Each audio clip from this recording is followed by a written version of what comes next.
Gente que sale de la crisis.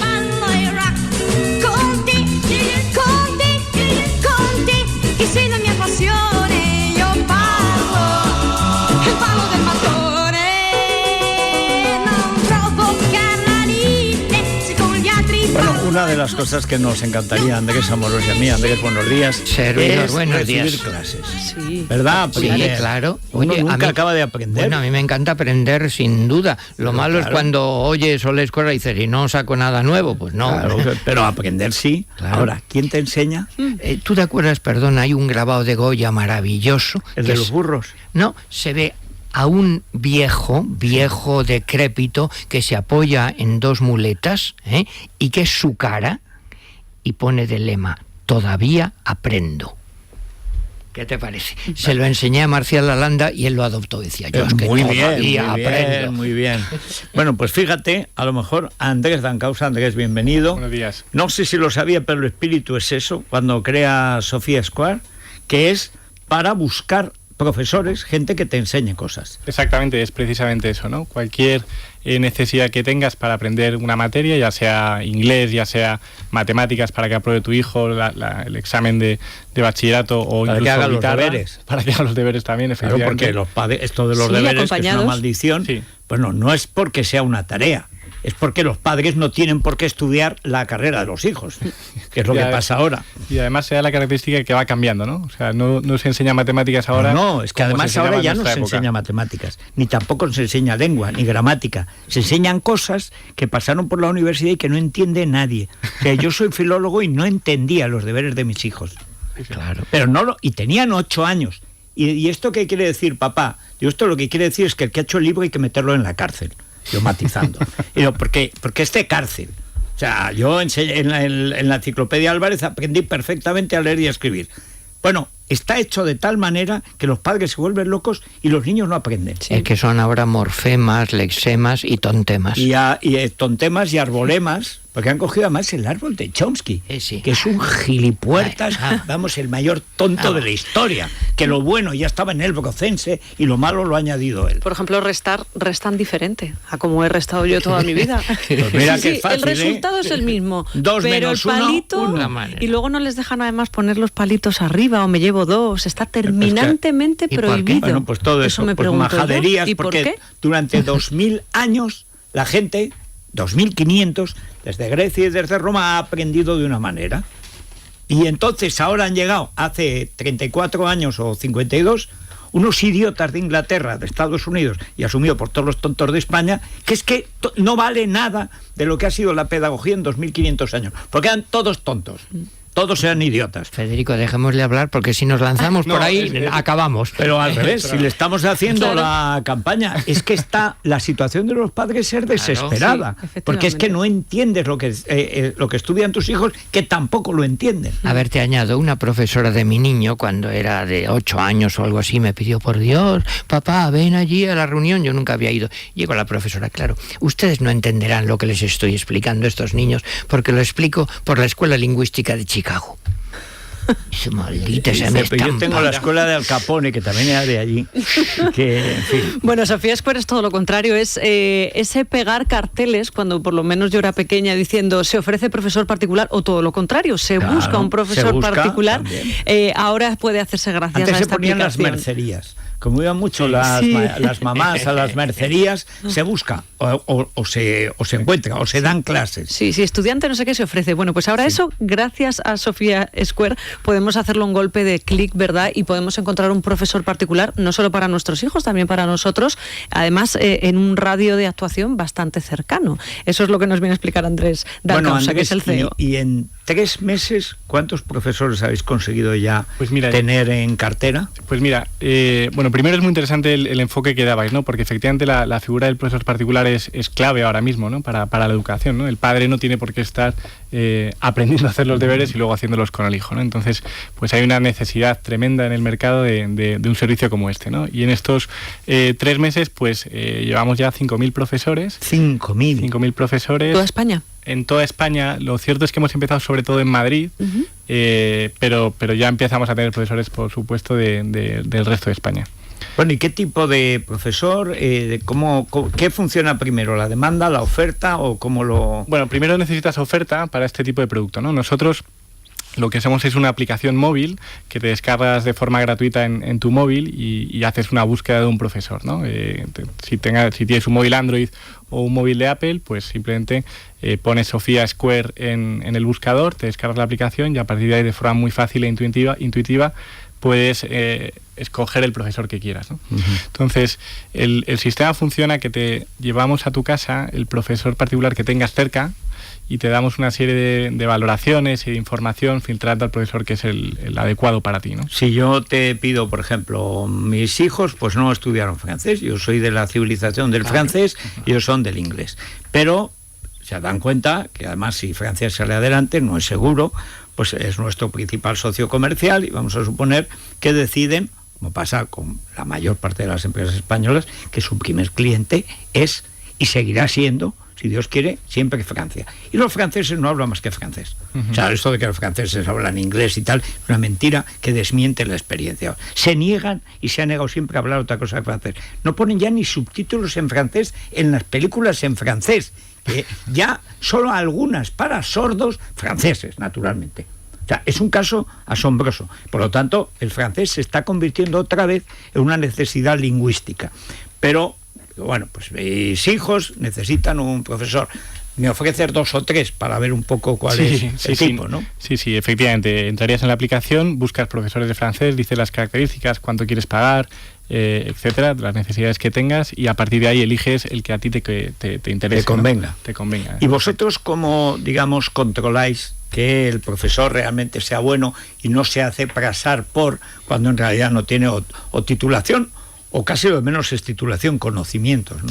Sí, realmente esa es una muy buena pregunta, ¿no? Porque al final el buen profesor es el profesor que sabe enseñarte y, claro, por supuesto, tiene conocimiento previo, ¿no? Entonces, no es simplemente un tema de títulos, sino sobre todo de la capacidad docente que tengas, ¿no? Entonces, nosotros verificamos los perfiles de todos los profesores uno a uno y, bueno, pues leemos un poco el detalle de su currículum y qué es lo que han hecho antes. ¿Hacéis entrevistas o cómo lo comprobáis? Estamos haciendo llamadas telefónicas para hablar con él, exacto, claro, para saber y le hacemos una serie de preguntas, pero sobre todo aquí lo que define quién es un buen profesor es el usuario, ¿no? Es el estudiante. Entonces hemos creado un sistema de valoraciones bastante potente que trata de poner en primera posición o en segunda posición dependiendo de lo bueno o lo menos bueno que sea un profesor. Es decir, que si por ejemplo llegan a mi casa, da 2 clases de francés, entonces los alumnos puntúan al profesor. Exacto. Y dicen, oye, pues explica muy bien, o es bilingüe, o efectivamente tiene una experiencia, como dice en su ficha, en su currículum, muy potente, ¿no? O bien me parece que está un poco sordo, porque no me escucha cuando hablo. Sí, pero es que eso puede hundirlos también, ¿no? Bueno, es relegarlos que hay gente que al último puesto de la lista. Que estoy en profesores de idiomas que por coquetería no se pone audífono. Sí. Perdona, es uno de los problemas graves que tiene ahora la tercera edad. La gente pierde oído desde los 50 años y le da, no sé qué, el ponerse, mira que ahora son pequeñitos, ¿eh? Sí. Pues, pero eso se da entre profesores, que dice que está como oído, que está sordo. Claro. Bueno, no nos hemos encontrado todavía con un profesor sordo. No, pero si además para eso está el audífono, o sea que no hay ningún problema. Además ahora que son perfectísimos. ¿Y cuál es el perfil de ese profesor? De esos son 6.000, son muchos, pero se trata de estudiantes aquí en España, gente que se busca un sobresueldo. Hay de todo, ¿eh? Hay profesores que se dedican a esto profesionalmente y tienen sus 11, 12 alumnos que dan clases de forma regular todas las semanas, y luego hay gente que tiene su trabajo y por las tardes pues tiene tiempo libre. El otro día hablábamos con una chica que es auditora y que, bueno, pues tenía 3-4 horas por la tarde y daba matemáticas financieras, ¿no? Entonces, con 2-3 alumnos que consiga, bueno, pues se saca un sobresueldo. Claro. Y luego también hay, pues, estudiantes de carrera en los últimos años, sobre todo vienen mucho de ingenierías, carreras de ciencias y dan asignaturas de matemáticas. Que además son muy complicadas y además en esas carreras de 4 o 5 asignaturas en los últimos años, pero que un año se puede hacer eterno. Sí, efectivamente. Lo compensas muchas veces haciendo este tipo de actividades por la tarde, ¿no? ¿Y las asignaturas? Porque claro, me imagino que el abanico también es amplísimo, dependiendo de las edades. Es muy amplio y aquí, bueno, pues depende un poco de las necesidades que tenga el usuario, ¿no? Nosotros abarcamos el mayor rango posible, ¿no? O sea, tenemos clases particulares de matemáticas, pero también tenemos profesores de guitarra o de violín, ¿no? Entonces... ¿Que van a tu casa? Que van a tu casa, sí. Y, bueno, pues... no puedes llevarte los niños con el violín. A ver, yo recuerdo con horror, pero todavía en Catalina Busca estaba lejos, o sea, pero en casa cuando ensayaban, y te cuento el pequeño cuando se le dio por la batería. Lo cierto es que... Y la flauta es insoportable, es matar a un gato. Tuvimos que comprar una batería. Que hoy es Santa Cecilia, patrona de los músicos, hoy. No, pero si están muy bien, los músicos están muy bien donde se hace música, los ¿verdad? aspirantes no.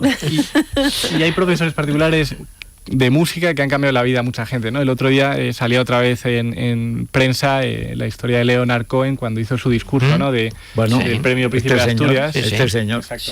Sí. Y él contaba pues que su primer profesor de guitarra era español, en los años 60 le dio 3 lecciones y se murió. Sí, efectivamente. Le enseñó unos acordes que ya le sirvieron para siempre. 6 acordes que luego pues han sido la base de todas sus composiciones, ¿no? O sea que, bueno, pues ese es un ejemplo de cómo un profesor particular muchas veces cambia la vida de las personas, ¿no? No solo te ayuda a aprobar el examen, que también en muchas ocasiones cambiarte la vida, sino que además te acompaña y luego pues... Un buen profesor además sobre todo te hace amar la asignatura. Exacto. El buen profesor es el que hace que tú te intereses por la que sea matemáticas, historia del arte, un idioma u otro, que al final tú te guste porque te gusta el profesor. Entonces quieres quedar bien con el profesor. El profesor que tiene autoridad tiene que tener también la capacidad de seducir al alumno para llevarte a ese saber que en principio es un trabajo. Contagiar, exactamente. Y no hacerte como el mal profesor odiar la asignatura. Claro. Que es una hay desgracia. muchos que para presumir de lo que saben, lo que hacen es que el alumno le coja manía. No. Al contrario, tú tienes que templar gaitas. Yo cuando la última vez que daba clase aquí en las chicas de COU, en literatura, por ejemplo, yo prohibía leer el Quijote. Lo prohibía. Ya sabes que siempre prohibía. Pero ¿sabes algún lo que motivo sucedía? hemos de es que lo leían entonces. Las 4 o 5 mejores se lanzaban a leerlo. Leía. Pues me he leído el Quijote y es estupendo, no sé por qué tenía que estar prohibido. Digo, porque no lo hubieras leído de otra manera, pero como todo. Pero eso es normal. A las más jóvenes, 15 años, pues literatura, les explicaba la vida de Lope de Vega. Oye, después se leían El Caballero de Olmedo con entusiasmo, porque se enamoraban. Es que Lope de Vega es fascinante. Es decir, a cada eso tú le tienes que conseguir que tengan interés por la asignatura. Luego ellos trabajarán. Es que además, como no les metas en esa especie de hipnosis que es la educación, no entran nunca, jamás. Y además se te cierra la asignatura, ¿eh? Y además no entiendes nada. O sea, eso me dice, pero si este chico va muy bien en todo, ¿por qué en esta asignatura nada? No ha tenido un profesor que le dé la puerta de entrada. Suele pasar en mates, ¿verdad? Claro, Siempre. que a veces un profesor individual que está solo contigo, a lo mejor en 3 meses te ha arreglado ese problema que llevas arrastrando años, ¿no? Es que al final las clases particulares muchas veces son más eficientes, ¿no? Porque es una persona enfrente de otra explicándole de forma pues personalizada cómo solucionar problemas, ¿no? Y al final pues nuestro sistema educativo tiene un problema que es, bueno, pues un profesor frente a 30 o 40 alumnos en el peor de los casos con diferentes niveles de clase, ¿no? Es imposible. Ese es el problema, que sean diferentes niveles. Claro, hay gente que se aburre, hay gente que no entiende nada. Entonces al final pues tienes un problema de aprendizaje, ¿no? Bueno, ¿y cómo llega Telefónica a vosotros? ¿Por qué se interesa en vuestra aplicación? ¿Qué le ve de diferente? Porque esto es más antiguo que coser con hilo y sin embargo pues algo tenéis vosotros. A ver. Pues efectivamente es más antiguo que coser con hilo, ¿no? Pero bueno, también nada es dicho que no se haya dicho antes, ¿no? Nosotros pretendemos hacerlo un poco mejor.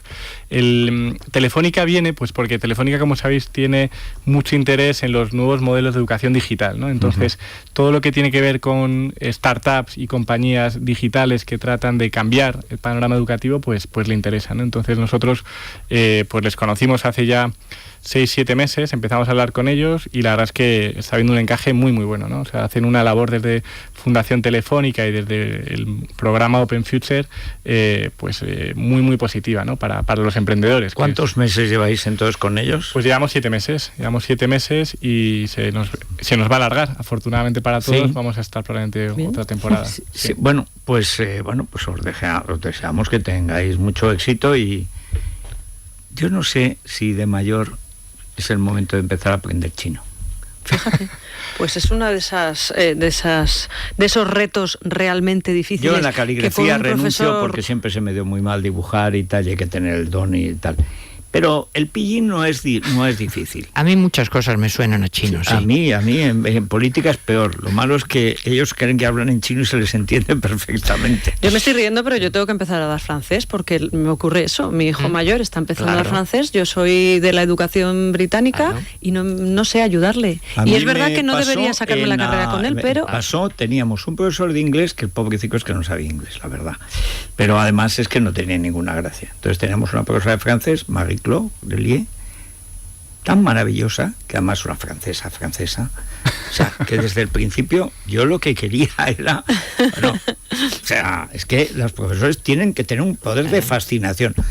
La Bordeta, que era un desastre en la política y en otras cosas, pero era un profesor extraordinario, porque te hacía querer la asignatura, y te contaba la historia del arte con anécdotas que a veces eran verdad, o a veces tal, pero que entrabas y ya te comías los libros. Yo cuando acabé la carrera, no, yo voy a estudiar historia del arte y tal.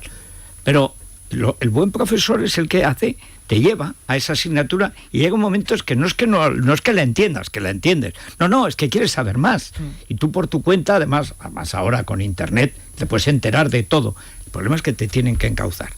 Y decir, esto sí es útil, esto son tontadas, esto está bien, esto está mal, pero es fantástico. Un buen profesor, pues eso es una lotería para toda la vida, vamos. Esto lo discutíamos el otro día mi socio Manuel Serrano y yo, que básicamente analizando un poco nuestra etapa educativa, que hemos estado pues 20 o 30 años, bueno, no 30, ¿no? Pero 25 años educándonos, veíamos cómo muchos profesores nos han cambiado la forma de entrar en muchas asignaturas, ¿no? Y mucho conocimiento, ¿no? Para bien y para mal, la responsabilidad del profesor es que te hace amar u odiar. Y además que entiendas o no entiendas. Y entiendes una cosa cuando la quieres. Sí. O sea, eso es algunos así. Profesores no lo quieren entender. No, porque empiezan porque no les gusta la asignatura. Ya, bueno, o los niños directamente. Claro, pues si no les gusta enseñar, ¿cómo van a enseñar bien? Bueno, muchísima suerte a Sofía Square y nada, que sigáis mucho. A mí lo que me hace falta, yo querría no un profesor, sino un esclavo informático. Hay profesores de informática muy buenos. No, pero lo bueno... Tú quieres esclavo, ¿no? Es decir, uno para que lo tenga atado a la pata de la mesa, y entonces cuando un texto se me va a la nube, Dios sabe dónde, decirle, por favor, esclavo, localiza pues mira, esto hay que hablar con Telefónica, porque en la realidad virtual seguramente pronto tendrás un esclavo virtual que con tal de que llegue a tu ordenador virtual paralelo al real, que me ayude a todo. Claro. No tenemos todavía, pero profesores pero muy buenos estamos casi. El internet de las cosas que pasan. Claro. Bueno, hacemos una pausa y nos vamos a la última novela de Carlos Ruiz Zafón, de los pocos que la he leído, fue Andrés Amorós. Un espectacular éxito y tal. Todavía no entiendo por qué, pero esto pasa en la vida. Hay cosas que entiendes. El Quijote tuvo éxito antes de publicarse, que es una cosa asombrosa. O sea, pero ¿cómo puede tener éxito un libro que no ha salido? Bueno, pues ya se corría y ya... Y no lo entendieron, pero tenía éxito. Pero tenía éxito, que es asombroso. Tardó y por ejemplo, mucho en Sancho era Sancho Zancas y era grande. En vez de pequeño y gordo, era alto. Pero tenía éxito, y en el Carnaval de Madrid, antes del año, Andrés, que ha hecho una de las mejores ediciones para entender el Quijote, no para leerlo, para entenderlo, tampoco para reescribirlo, para entenderlo, pues lo cuenta, y es impresionante. O sea, porque hay libros que tienen éxito casi antes de empezar, y otros que son muy buenos, a lo mejor hasta un siglo después nadie les hace caso. Bueno, pero eso pasa así.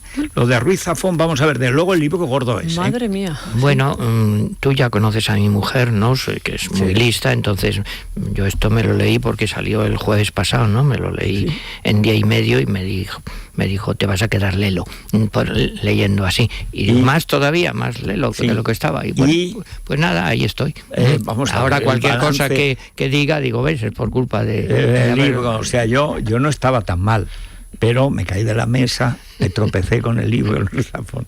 Es la mañana de Federico, con Federico Jiménez Los Santos.